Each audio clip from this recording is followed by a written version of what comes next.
Okay, all right, folks. We'll do a quick check. I mean, the routine customary check on YouTube if we are live. Is there enough light on my face? Because it looks very dark over Good there. point. Good point. Thank you for saying that. Yeah. It's good. Good, right? Yeah. Better. Okay, folks. Can you please confirm on chat if you can hear and see us all right? If the AV is clear, and then we can get started. To my team also, if you can just confirm, we will get started. Camera is frozen.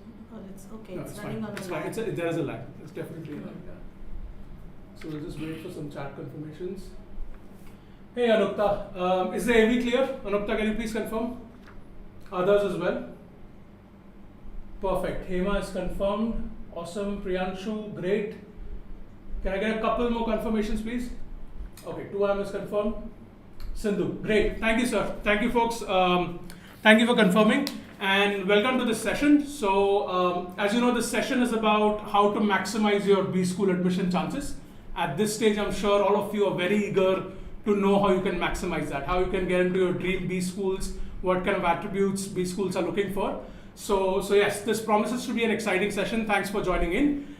We have Dr. Deepa Dixit with us in person, and I'm particularly very excited about that because usually, I mean, in today's world, especially post-pandemic, we do these sessions online, but we're very lucky to have her in person in our YouTube studio. So, ma'am, thank you so much for taking the time. Thank you for having me, and hello to everybody out there. Great. So I'll quickly introduce Dr. Dixit. She is a professor and senior associate dean from Welingkar Institute of Management. She's also the chief marketing officer there. She's a PhD holder in marketing, has 23 plus years of experience in the higher education space, and truly believes that education can transform lives. There's no better person than to have this conversation with. So I'm very excited to have you. Thank you, Jatin. Awesome. So folks, what we'll do is I have a set of questions around the topic. I'll start with that, and then we'll have enough ample time to take questions from your end. So you can keep putting your questions in chat, and I'll keep coming back to them every now and then. All right? Okay.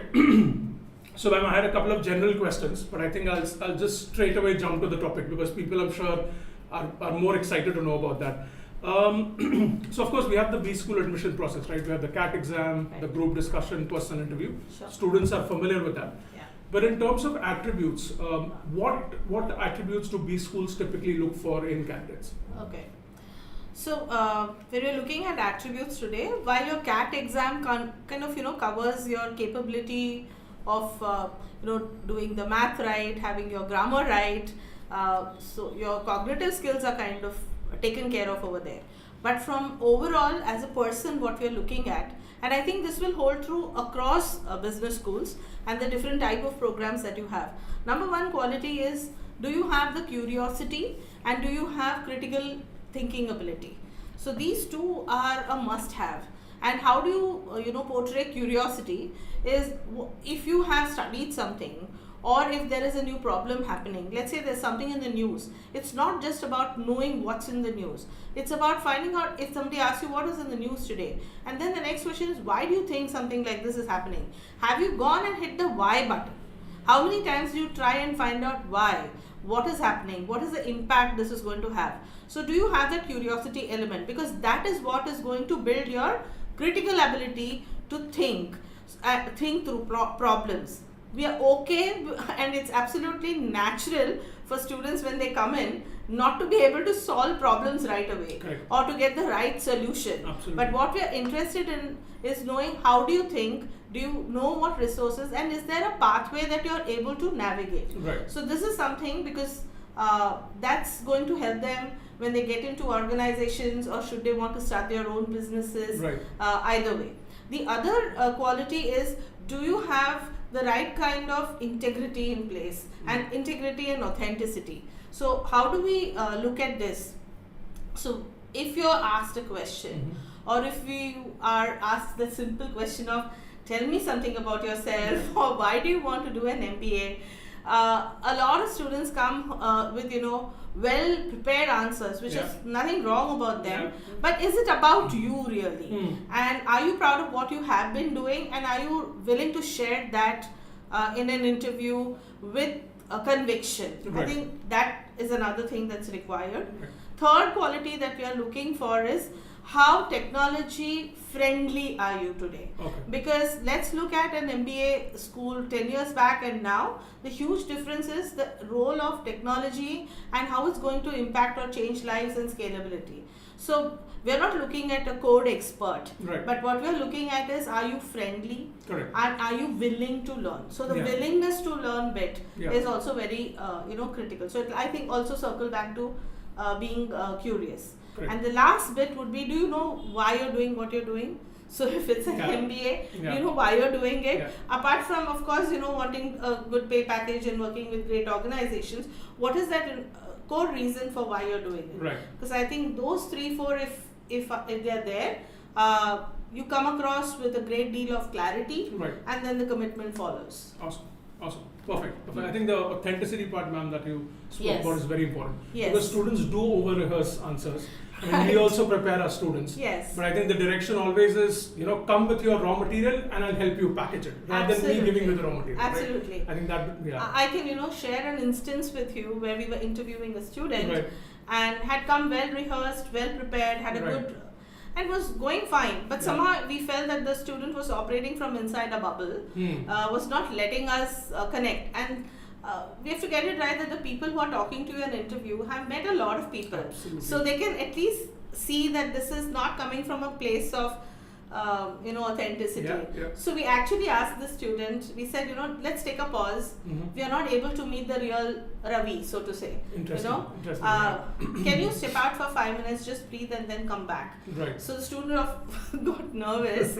We said, don't worry, this is not going to really botch up your interview. Correct. But we want to meet the real Ravi. Correct. Absolutely. And the student came back, and then it was a completely different ballgame altogether. Nice. So I think you have to own who you are, Yeah. and when you're preparing for it, lay it out. Yeah. And I think go wrong in your mocks if you have absolutely. to do that. The mocks are for that. Yeah, Absolutely. so Yeah. you don't have to always succeed in your mocks, because that's the best place to fail and then really prepare with the real you. Yeah. I think one thing that I'll clearly tell you is, ma'am must have taken 1,000 interviews. There are senior professors on the panel.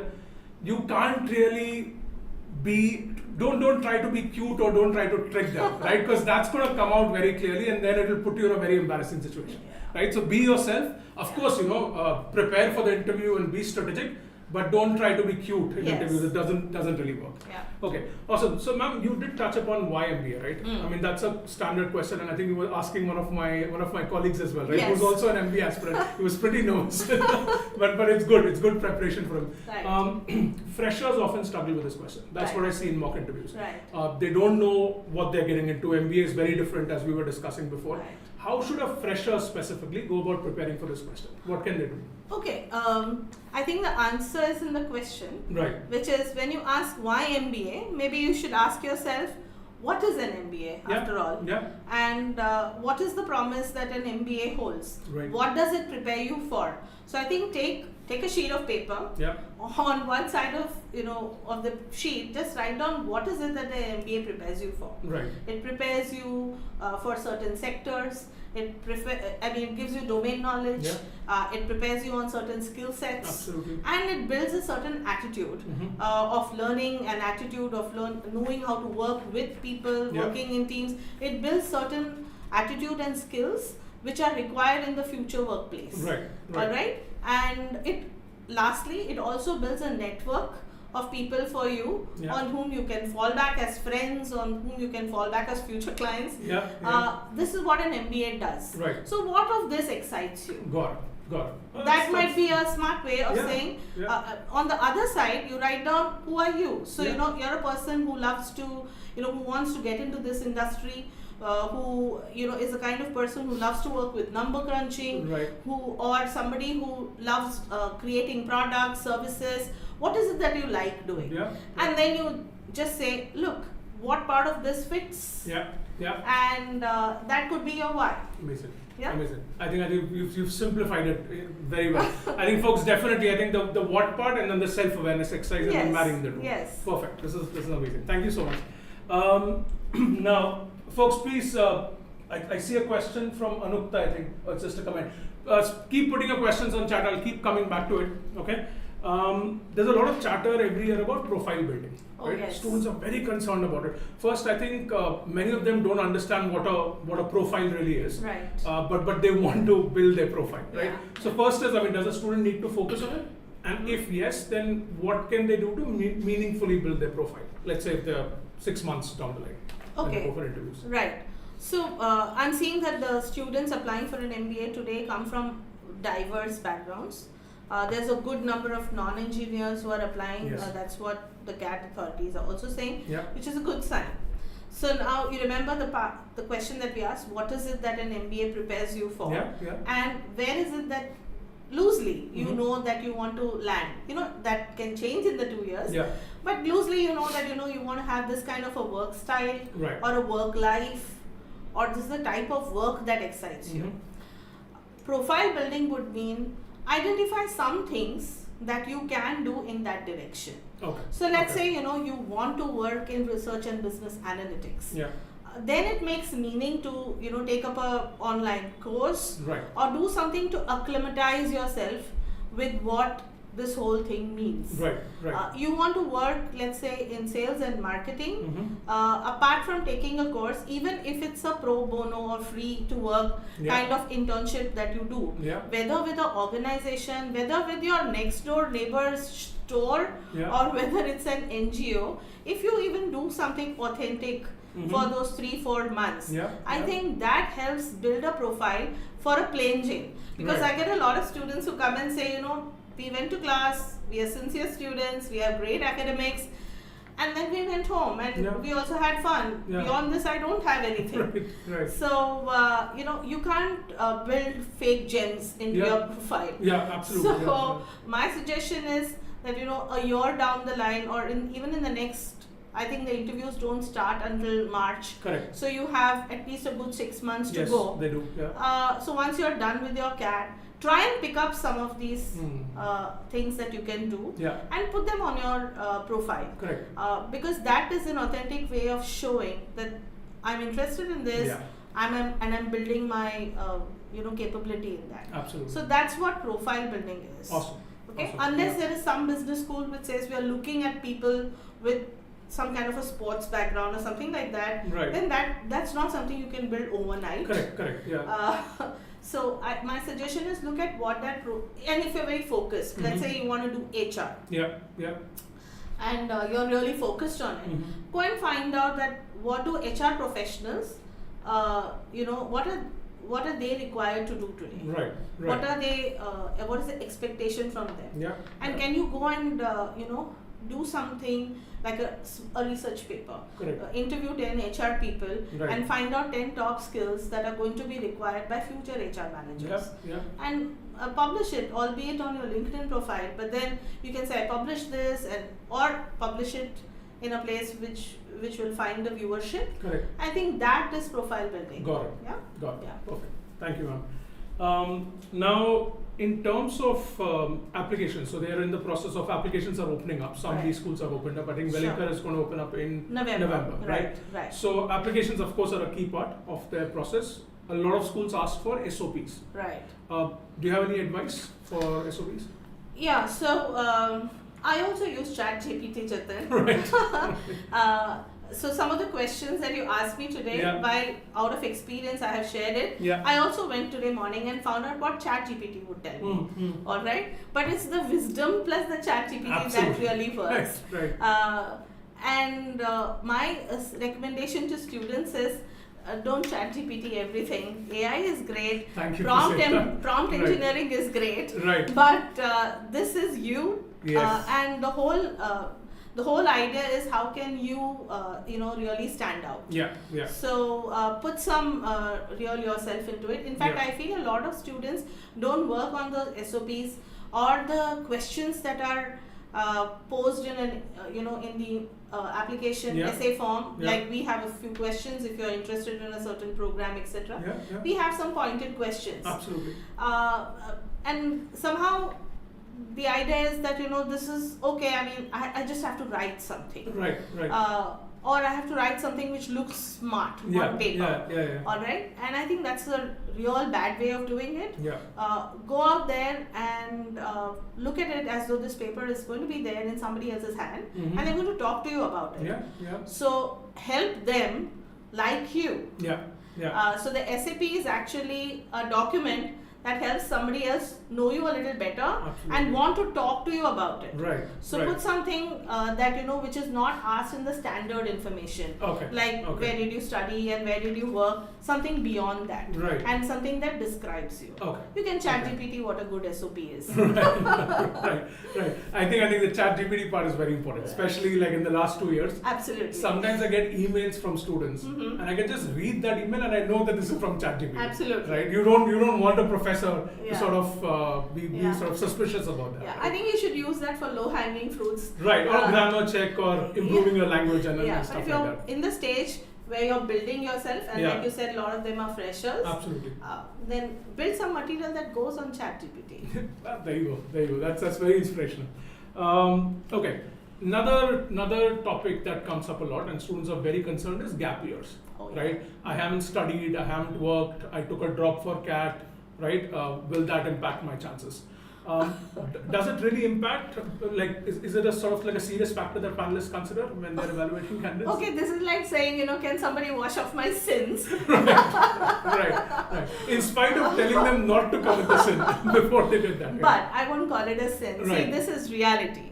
We are not in a place where we are living perfect lives. Absolutely. So, and especially in the last 3 to 4 years, students have gone through COVID. They've had difficult times. People have lost employment. All that has happened. So nothing about anybody's resume is expected to be perfect. So if they've had a gap here, the easy bit is if they've taken a gap year to do something, then just own it up. The most common thing that people are doing, which I'm noticing, is they're doing UPSC exams. And then they have not succeeded at it. So then the next question is, will my failure in UPSC be impact my chances? Correct. So my suggestion is, how are you going to assert that position? Say, look, as a young person, I've kept my options open. Doing an MBA, doing an UPSC for getting into the services, or doing something else that they may have planned to was the plan. And I think it's always a good idea that you may have at least 1 or 2 things that you want to excel in, and it's really practical to anticipate that there might be something that may not work out. That's what happened. I did my best, did not work out. So I'm going with my plan B, which is working in industry. And I think if you're clear and you just say it as it is, you'll be less nervous about it. If you try to sugarcoat it, then that's where all the trouble begins. Now, if you're not doing an UPSC and you genuinely flunked, and there is a gap year, I think it's okay to own up and say, look, that particular year was when I got distracted, and this is what happened. But if you look at my grades henceforth, I mean thereon, and if you look at my performance thereon, I think I picked up, and that's a quality that I'm proud of. Right. Okay, because failures are going to happen in life. It's really about picking up from there and moving ahead. So what lesson have you learned, and what did you do after that? Absolutely. So you accept it, you assert yourself, and present. Because if you're ashamed of it, it's going to come through in your interview. And for this question, I'll suggest, Jatin, that people should write out certain clear-cut points and not ramble about it in the interview. Because they just go on and on till somebody says, okay, fine, thank you. So just be specific about it. That will also take care of that thorn a little more easily than somebody just talking too much about it. Got it. So on this line, on a very general note, is verbosity a thing that you face a lot with candidates that you interview? Like, do they sort of ramble and go on and you have to stop it? Or, because I'm sure as a panelist who's taking probably 12, 15 interviews in a day, you want answers to be concise and to the point. See, brevity is important. What we notice is some of the students, it's in their character to talk a lot. So you can make that out. So it's okay because that's their personality. But then there are some who ramble because they've not thought about it, and they are like thinking on the chair, and this is for questions which is about them. Correct. So Correct. my thing is, what's in your control is about yourself. You know, I mean, if you're a 23-year-old, you know yourself best. Yeah. And in fact, there's nothing there's nothing I know more about you unless you tell me. Yeah. So just prepare for it, talk about it. Yeah. And when I say prepare, I'm not asking you to, like students say, by heart it. Yeah. But just get comfortable with what you're going to say and Sure. where you're going to stop. Sure. Yeah? Absolutely. If somebody wants to ask you more, they will. Yeah, definitely. So bullet points and then stop, especially for standard questions. Right. Like a why MBA, you cannot think on the fly and answer it, right? I mean, you should be prepared. Think before. Yeah, exactly. And then be prepared with the Because answer. you're going to invest in it. Yes. Think about it this way. You're going to put 15-20 lakhs Mm-hmm. and 2 years of your life. You better think why. Right. It's a lot of time and money investment. Yeah. Okay, so I think we're getting questions. I'll probably take a couple of questions and then come back Sure. to my questions. Otherwise, I have a tendency to get carried away with my own questions. No problem. Okay, so let's see. Right, so Neha is asking if you've taken up a job and we are on the bench for a year and a half, which is happening quite a bit because of layoffs and slowdown. How do I explain it, and will it cause issues in an interview? No, so the organization has chosen to keep you on the bench and Right. is paying you. Right. Yeah. Correct. Yes. So Yeah. I think you can say that I'm a retained resource. Mm-hmm. The fact that the organization is still retaining me means that there is something that they believe that I am going to be able to provide. Definitely. So Definitely. you start looking at yourself like that. Yeah. And also, industry ups and downs will happen. Mm-hmm. It's bound to happen. Right. So you don't have to feel apologetic about it. You can say yes, but the company has retained me. Now for a candidate like that, Mm-hmm. I would say, since you're on the bench, Yeah. how have you used that time more That's efficiently? very important. Yeah? So since you had time on hand, Yeah. did you build any skill? Did you, do something which you could have done, Yes. which is not billable hours, but which is something useful for the organization? Did you offer, or did you go and do something else to build Yeah. your own capabilities? Yeah. I think that will make Very a crucial. difference. Yeah, it's similar to a gap that way. What did you do in those gaps? Absolutely. To utilize it. Excellent point. Okay, let's take another question. So, all right.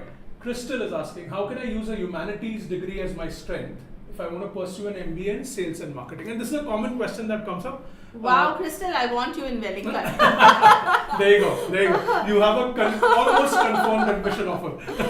Okay.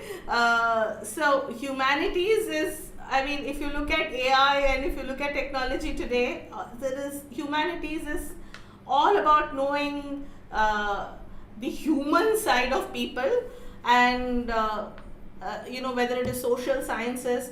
Marketing and sales requires social sciences, psychology. It requires all these sciences much more than anything else, and more so today. Yes. Because there is less and less human interaction, more and more machine interaction. So when I build my algorithms, how do I take that into consideration? So you're bingo, you are on the right track if you want to go for marketing and sales. Just go around and find out what is the role of humanities in marketing and sales. Talk to a couple of people who are working in that space, and then you can substantiate it when you're writing your SOP or during your interview.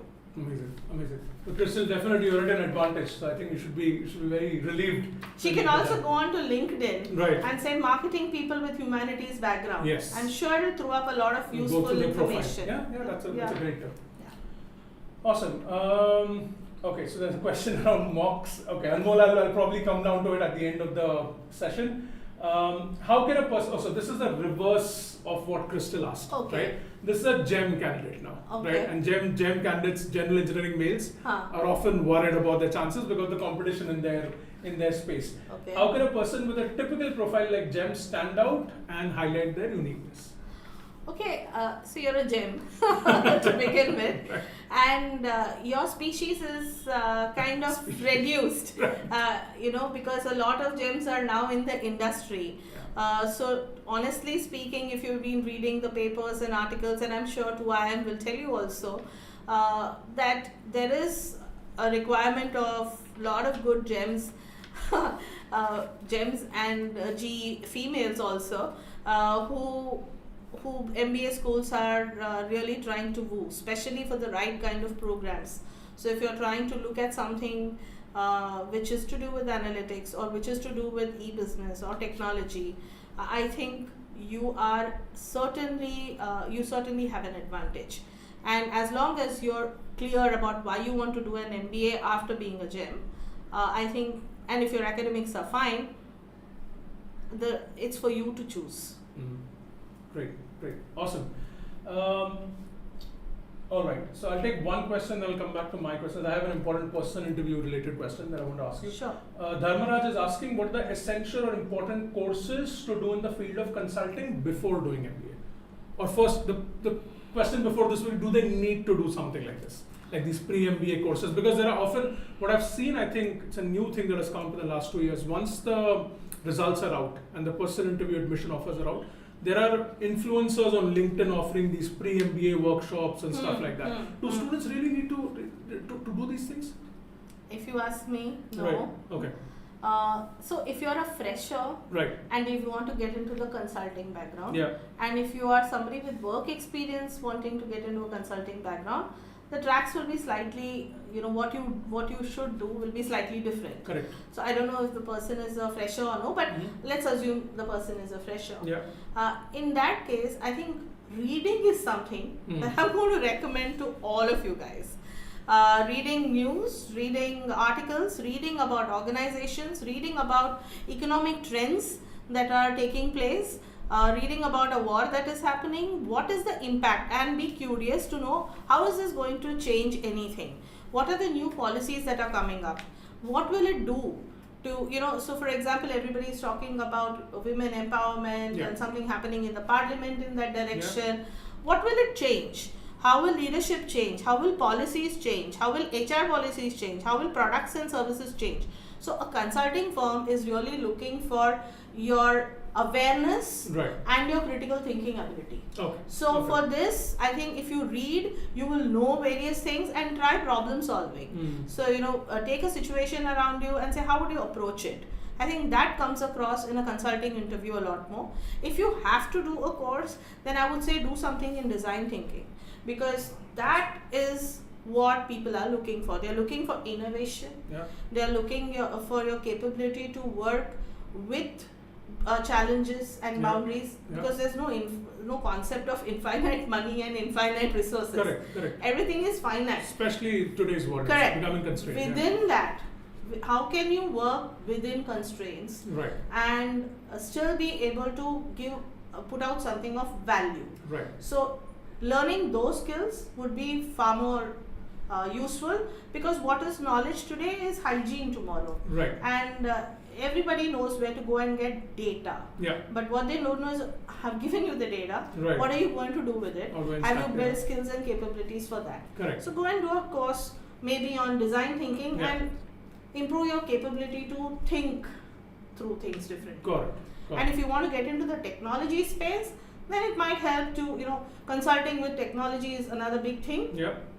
So go and familiarize yourself with, new age tech tools. Correct. Short courses. Right. So you know what basic things organizations are going to work with. Absolutely. Yeah. Absolutely. And I think, Dharmaraj, for instance, design thinking, YouTube has a wealth of information on all these topics. So before you go and spend your hard-earned money or your parents' hard-earned money, which is worse, on these fancy courses, please consult the free resources that you have, right? There's a company called IDEO, IDEO. It's the world's most innovative company. Right. And please look up their site. Okay. And they also offer some courses, some which are not too expensive either. Amazing. And there are, of course, a lot of free courses, like you said. Right. Please go and do those so you get familiarized with the terminology and the thinking pattern. Absolutely. Great. Thank you, ma'am. I'll come down to my question. So personal interviews, of course, are 6 months away, as you said. Is there something that you think, of course, people are busy with their CAT and OMED prep, so they can't invest a lot of time in it, but do you think there's something that they need to start working on now for personal interviews? I think for personal interviews, number one, if you're really interested in that profile building story of yours, it's a good refreshing thing to do something for at least an hour or two. In the day, moving yourself away from the CAT preparation and doing something refreshing. So take up a course like we discussed in the earlier part of the interview, and do that, because it's going to take you some time to do that. You don't want to cram, you won't have enough time in the last 3 months to do everything that you want to do. Secondly, what you can do for preparing on the interview is reflect a little bit and write down points now when it's not so sternness, because you'll be applying to many institutions. Absolutely. So you may want to start preparing on that. And third is, please start reading. Read magazines again and again. I'm telling you, read magazines, read interviews of leaders, look up the type of organizations that you want to work with, see where they are headed, and look at what are the problems that are plaguing our own country and which are the bigger problems that companies are trying to solve. Okay, so tomorrow, if by the time you get into the industry and when you're ready to buy a car, maybe it's only going to be EVs. Yeah. So so if at an interview you ask, how do you think this is going to happen and what impact it will make to current. So if you have read something, you would know and you would be able to have a conversation. And I think this reading is what will convert your interview from a cricket match where there is a fast bowler coming at you and you're only trying to either defend or hit it, to a conversation where you're having a chat. Right. Yeah. Awesome. I think reading, and I was having a discussion with ma'am before this session. Reading, I mean, I'm a VRC teacher, so I have to plug this in. Reading will not only help you with your VRC scores, but also with your interview, right? You can't escape reading. It's not going to go away from your life once CAT gets over. It's going to be with you. So maybe, it'll be helpful if we put this out quite often on many of our sessions. We tell them the kind of things. It's like, okay, what do I read? Yeah, right. Okay, I'm ready to read. What do I read? Right. So if you are somebody who hates reading, or that's like your cure to insomnia, then my suggestion to you is just pick up anything and read. Okay, just decide that you're going to read 10 minutes. Read it loudly so you don't go off to sleep. Right. And after you've done that for a week, then pick up things that you like. It can be sports, it can be movies, it can be just about anything. But read. And then I think after a month, you would have developed the capability to read for at least half an hour. Absolutely. Then start picking up things in an area that you're interested in getting into. Right. And talk about what you have read to somebody else. So that will help you, because you have finite time, I have finite time. You read one article, I read, and we just talk about it. Right. That improves our spoken communication as well. For some of us who are not so used to constantly talking. Correct. Ma'am, that brings me to the communication bit. So for interviews, of course, communication is key. I mean, it's a cornerstone of all interviews, right? Yes. I tell people they're calling you on the table to have a conversation with you. They've seen your scores and everything. Right. So communication is key. Communication is a long-term game. Yeah. Would you suggest people, if let's say they don't have great speaking skills at this point in time, would you suggest they start working on that right now? 100%. Okay. They should. Right. So when you work on something, it's like, you don't dig a well when you're really thirsty. You start digging it so that one day when you're going to be thirsty, you hit the... It's ready. It's ready. Yeah. So just before the interviews, your stress levels are going to be Absolutely. up. Your time on hand for making any kind of improvement is going to be small. Yes. So even if you give it your best shot, all the hard work is not going to pay off. Right. So it's going to be smart work. Yeah. So start early. Start now. 6 months is good enough. If you're not a regular conversationalist, something I do with some students is read an article and just read it 2-3 times and just record it and listen to it. Right. Okay. Right. So you have to like your own voice and how you speak. Yeah. So try doing that. Right. And just make it a practice that you will have a small chat for about 15-20 minutes with either some of your friends or somebody who's willing to listen to you and talk to them about something that you've read. I think that will get into the zone of, and after you've read it, try just saying it in your own words without losing the essence of what the whole idea is. And I think that will get you into a zone where you can talk comfortably. Sure. You can listen to your voice. You will then know where your pauses should be, and just be comfortable. The whole thing is, am I saying the right thing? Correct. I will be judged. Of course, we are going to be judging you. Yeah. But help us judge you better. Correct. So just have a conversation. Go in with a mindset that I'm going to have a chat with the people inside. Absolutely. Not with the mindset that, I have to score the best, or Right. asking the previous person interviewed, what did they ask you? Yeah. Okay, I mean, the interview is smart too. He's not going to ask you same. Right. Especially in consecutive interviews. Right. Yeah. Okay, fair enough. Great tips now. I'll take some more questions from the chat. Let me just scroll up so that I don't miss out on any questions. All right, Devesh is one of my students. He's asking, how do interviewers respond when candidates say, I don't know to a simple question or fumble unnecessary? Do they judge the candidate right away? No, they don't. They feel good that there's something they could ask and somebody was dumbfounded. No, they don't immediately judge. See, they look at your profile. So if you're a fresher and the question is something beyond your boundary, they know that they're giving you a toughie. They are looking at your attitude towards addressing it. Everybody knows that none of us know the answer to everything. Of course. All right. So you could actually say, I don't know, but if I were to hazard a guess, or if it's not a fact-based question like who's the Prime Minister of this country, other than that, if it is a application-based question, then I'd say, okay, I really don't know about this, but if I were to address this is how I would probably respond. Awesome. So what you're saying is, you're being authentic and saying, look, I don't know. So you're not pulling a fast one. Right. And you're also saying, but I'm not giving up. Yeah. I'm just saying, I think this is how I would address it. Yeah. So I think that attitude will show. Yeah. But if it's in a space which you have worked in, so if you're an engineer, or if you're a humanities person, or if you're working, you've worked in a particular segment and you're now sitting on that seat, and somebody is asking you an application-based question, and you have worked on that and you don't know, then yes, it does show a little bit of, it takes a pinch off your authenticity. Correct. So right. prepare. This is your domain. So and that can be sort of taken care of if they prepare in advance, right? Yeah. Okay. Perfect. Great. Let me take. Oh, somebody, Vishal is saying, when we were talking about humanities, he was saying, let's not forget Zuckerberg was a psychology major. Oh, Just thank you. Thank you. Crystal, Yes. what you were saying. Yeah. Okay. Erica is asking, how can we justify changing fields 2 to 3 times in the start of our career? Okay, good. I mean, if it's in the start of your career, it's great. Right. So you certainly know why you changed those fields. Yeah. So first thing is, write down your authentic answers for reality. So if you changed it because you were getting a better pay, and that better pay helped you maybe educate yourself better, then I think that's a great way to put it. Saying at that point in time of my life, working for a place was getting experience, but also get money or funds for for my future education. So that was the focus of why I shifted. But now I know, I mean, the whole reason why I'm doing my MBA now is why I shifted those jobs and have put that money together. So they're clear why you did it.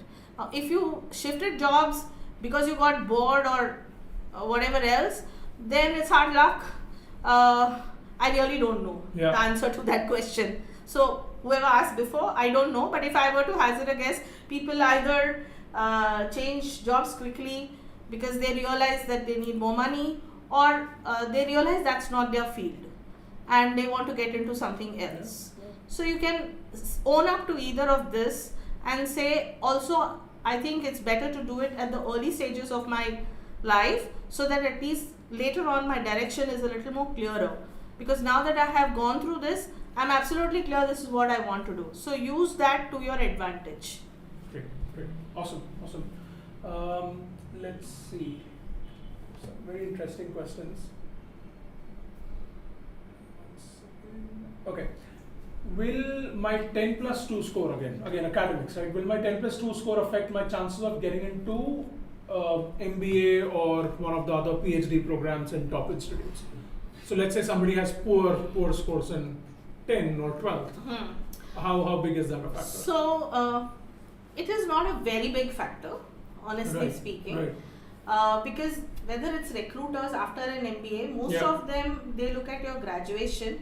Like your technology companies, many of them are looking at first class, etc. minimum. 10 plus 2 actually is seen for some kind of consistency. So the even if you look at and I am Bangalore, they put out their how they Right, evaluate. yeah, absolutely. And we also do that. So, out of, let's say, 5 marks out of 100 or whatever the marks may be, is just that much, 0.05. No? Right. So, let's not, exaggerate it Yeah. too much. Right. See, this is the kind of thing that affects the student when they go for an interview. Right. Because right. they feel so apologetic about maybe not having done their best Right. Right. in that 10+2 that it's constantly playing on their mind. And when they go for the interview, somewhere that blurting happens. And they feel that this is going to, really affect me. Correct. So you have to, how can you, prepare for this? Just go and find out whatever you're applying for.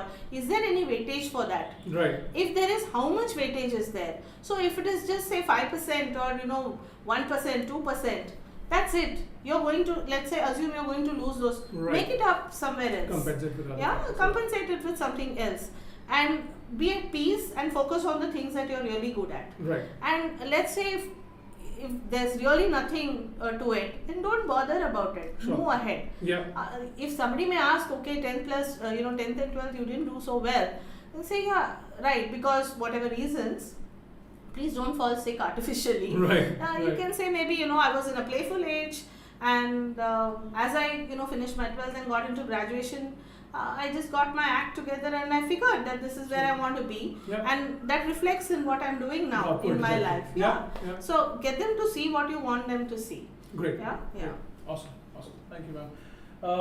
All right, I'll take one more question from here. So Sure. It says, Chidambaram is saying, answer my previous question. Chidambaram, if you can just type your question again, I think that will help. I'll make sure to cover that. Okay, I'm an architect. Would that help with admission in terms of diversity? Oh God, so the world is talking about diversity recruitment Yes, at yeah. all levels. Yeah, absolutely. It's become a big thing. Yeah. So I don't know whether there are certain institutions which are looking at architects for diversity, but Yeah. I think there are certain points that AICT also gives for academic diversity, and some IIMs also offer that. But I think more than just the academic diversity, it will help you because I think you would have a certain what you call capability of analytical thinking, which will reflect in the way you project things, design thinking for the future, because you actually have a little bit of both, which is right brain thinking and logical thinking, which you'll use in the field of architecture.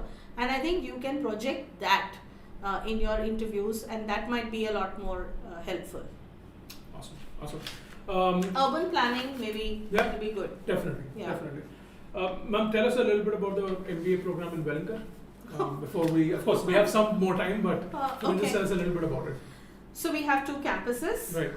Bangalore and Mumbai. Yeah. The Bangalore one is more than 15 years old now, Okay. and Mumbai is much older than that. Sure. I think the differentiating factor about the the MBA programs that are campuses is that we have a variety of courses. Okay. So it's not just the PGDM course Right. with the marketing, finance, operations and HR, but we have something in e-business which we started in 2012 Okay.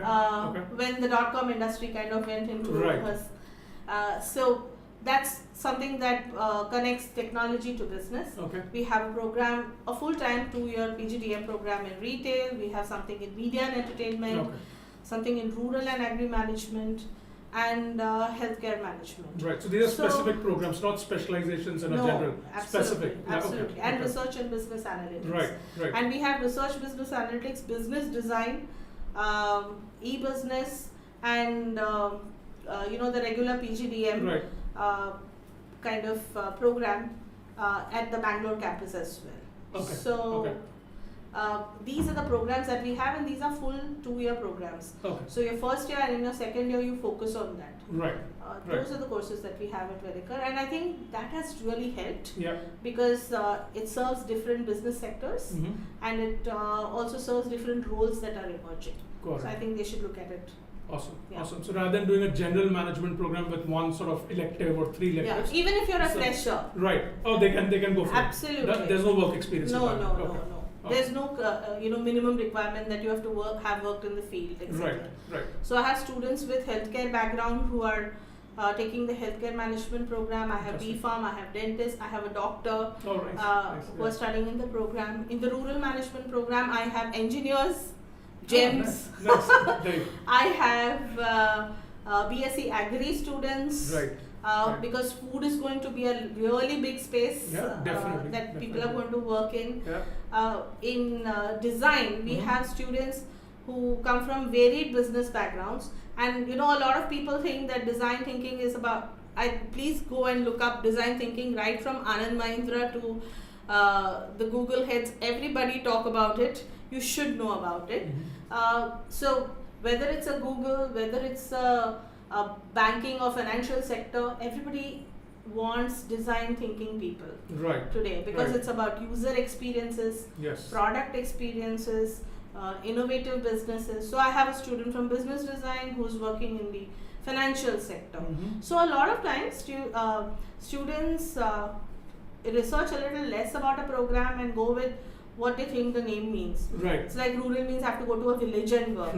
No, of course you have to go to a village and know about it, but it's about improving the rural economy, and that rural economy also helping the urban economy. So it's not just about going to a village and sitting there twiddling your thumbs.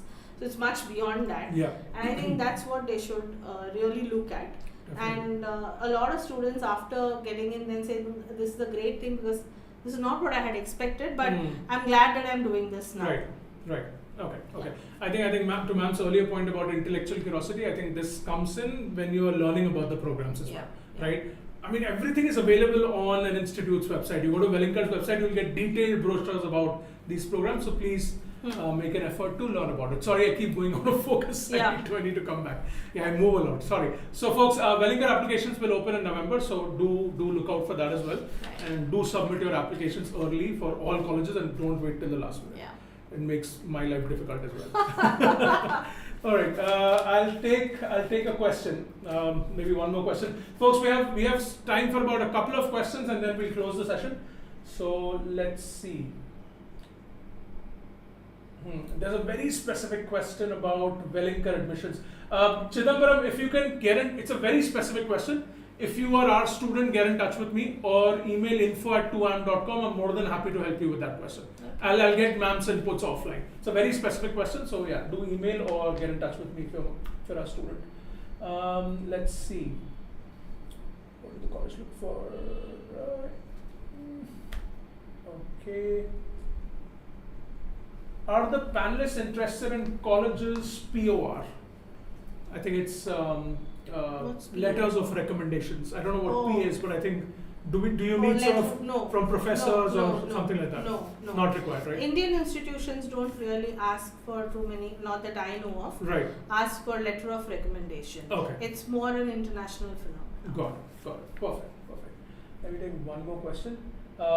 Okay, it's a general question, but any interesting sources for economic news? I cannot wrap my head around business newspapers like ET, NFT, etc. In shorts. There you go. Yeah, use that. I think that serves the attention span also, the Gen Z attention span. I think it's brilliant. If you want more detail, you can look into it. Okay, perfect. Position of responsibilities. I think if somebody is been like a president or a secretary, it helps in the interview immensely. Leadership skills, right? Yeah, absolutely. Okay. And not just that position, but you should figure out what is it that you have learned being in that position. Perfect. And share that in your interview. Use that in your SOP. Right. It's more interesting to read. Yeah. I mean, leadership skills is a big thing for any MBA graduate. Should definitely highlight that.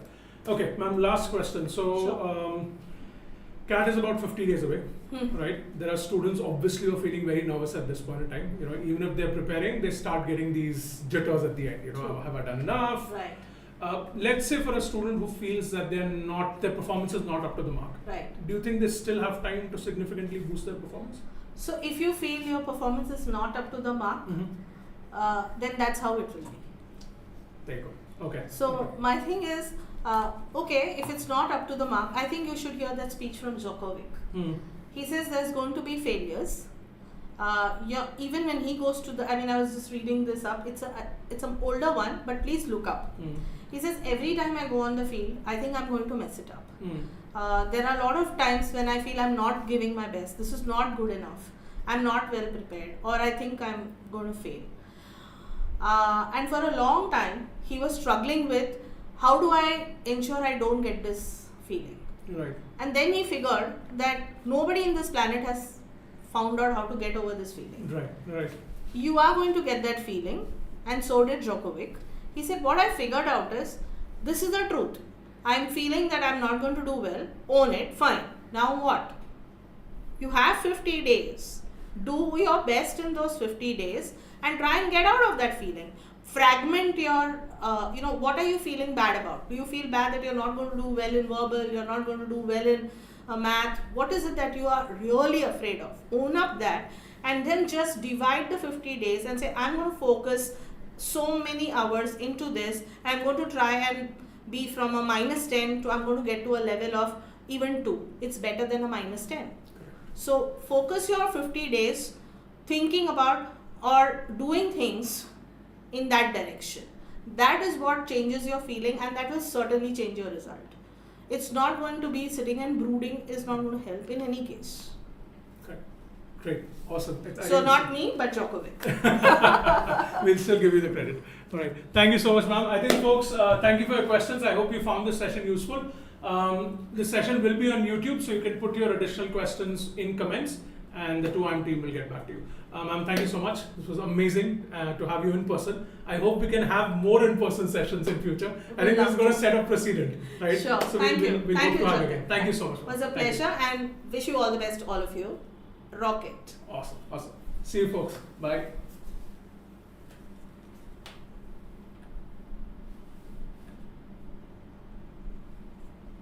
Yeah. Okay. Awesome. Thank you so much, ma'am. Thank you.